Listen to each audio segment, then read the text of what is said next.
Next, we are going to go down to the natural and adapted style. So this segment here, we're skipping past behavioral hierarchy.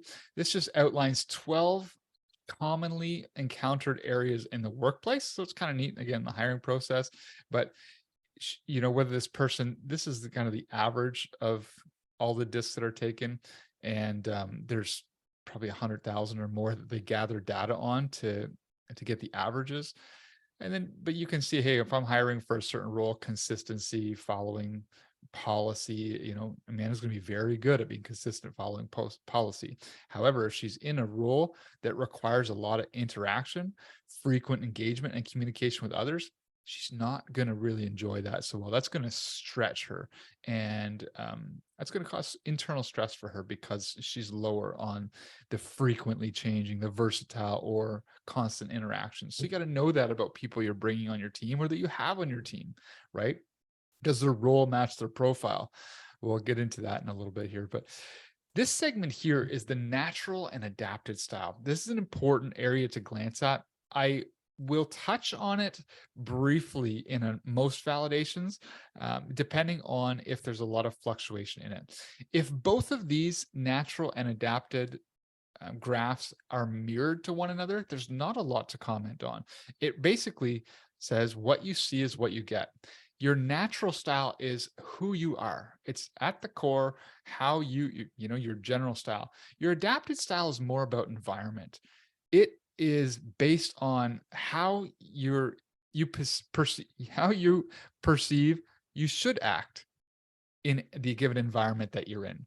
So depending on where someone's thoughts were at when they filled out this assessment, basically what job they're in, if they thought about it from work or at home environment, this could change and fluctuate how they respond to these questions. So it's good if there's a lot of fluctuation to ask questions about, hey, when you were thinking about this, were you thinking more of a work context? Was it your formal job, your current job?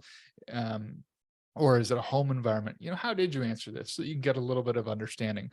What you're looking for here, again, is major fluctuations. So on any single area of this, if you're seeing, see these notes at the bottom here, a change of more than 20 points in a single area, that means this person is likely under a degree of stress.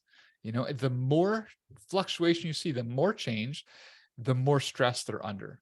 If you're seeing a total of 40 points across all four in fluctuations, so 10 across each or 15 across three of them, you're seeing 40 points or more.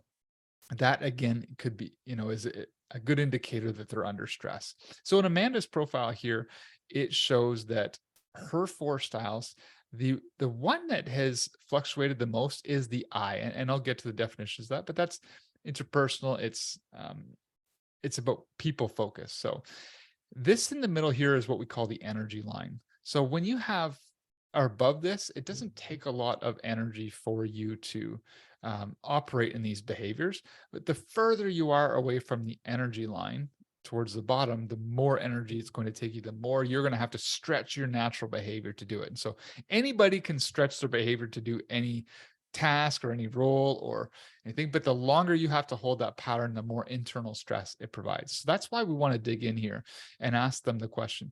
What I want to know is why is their behavior fluctuating? Usually it means they hold a belief that they need to be or act as someone different in the environment they're in. And that could be circumstantial based on the leader. So here in Amanda's adaptive style, my chart as her husband, I am a very high I. So she could be just diminishing, kind of pushing down the I quadrant as an adapted style to me, because I might just take up a lot of space. And so she might be adapting based on that relationship in that environment. I'll certainly have to ask her. Now, if there was a lot of stretching of that, again, I could really, hey, maybe she's under stress. Maybe she doesn't feel a permission and I need to give her more space in the home, as an example, or as a leader on a team. That could also be an area that would show up. So again, why do they believe that they need to show up differently? Let's have a conversation around that. So the report suggests that you're adapting your style. Is that true? And that you're in some cases, so if it's the C quadrant, as we get into explaining them, very analytical, very data driven, you might find that being stretched. Why do you feel that you can't kind of live up to the structure and the rules and the amount of data and information you need? Why do you find you're fluctuating that? Just open up a can of open up a conversation, a can of conversation even, and see how they respond to it. So that's the adapted versus the natural style. And the big question is why? Why is this area fluctuating for you?